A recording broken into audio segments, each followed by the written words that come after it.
રાજકોટ જિલ્લાના ધોરાજી અને ઉપલેટા પંથકના ખેડૂતો પર જોવા મળી રહ્યું છે આર્થિક સંકટ। ખેતી ખર્ચાળ બનતી રહી છે। રાસાયણિક ખાતરના ભાવમાં સતત જીકાતો વધારો થઈ રહ્યો છે અને બીજી તરફ પેટ્રોલ ડીઝલના વધતા ભાવથી ખેડૂતોને પર્યા પર પાટું જેવી સ્થિતિ થઈ। હાલ તો ખેતર ખેડવાની સિઝન છે, ડીઝલની અછત છે, આથી ખેડૂતોની મુશ્કેલીમાં બમણો વધારો થયો। જગતનો તાત આગામી ચોમાસુ પાકના વાવેતરને લઈને ચિંતામાં ગરકાવ જોવા મળ્યો।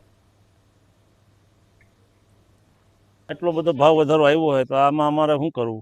આ તો અમને પોસાય એમ જ નથી। અત્યારે ન છૂટકે ઓછું ખાતર નાખીને અમારે વાવેતર કરવું પડશે અને એ છતાંય અમને અત્યારે ડીઝલ તો મળતું નથી, એમાં અમારે ભાવ વધારો આવ્યો હોય।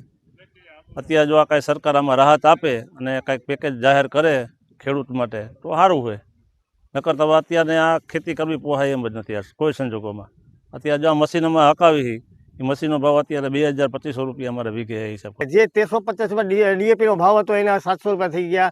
પછી અનેક જાતના ખાતરો છે એની અંદર ભાવ વધારો આવ્યો તો 2200 રૂપિયા ખાતરની થેલી લેવા જાય ખેડૂતો અને વાવેતર કરે, જેમ કે મગફળી કરવી છે તો 2200 રૂપિયાની થેલી લેવા બે અને બિયારણ આવે છે મગફળીનું તો એ તમને 3000નું મણ આવે તો 5000 તો ગળી ગયો। પછી એને વાવેતર કરવા ટ્રેક્ટર માટે તો આ બધી વસ્તુ કરતાં ખેડૂત જ્યારે વેચવા જાય છે ને ત્યારે 15000 રૂપિયા મગફળીનો આવે છે ખાંડીનો।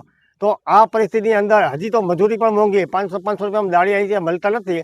તો આ ખેતી કરવા માટે લોહી પાણી એક કરવું પડે છે અને ખેતી કરવી અમને પોસાતી જ નથી। ખેતી તો દીથી દી મુશ્કેલ જ થતી જાય છે, એમાં વધારે મજૂર નથી મળતા એટલે એથી વધારે મુશ્કેલ બને અને સાધનનો ઉપયોગ કરવો પડે અને સાધનમાં ડીઝલની અમને જરૂરિયાત પૂરતું મળતું નથી એટલે અમે ડીઝલ વગર અમે વાવેતર ખેડ ખાતરને કંઈ વાવેતર કરી જ નહીં શકી।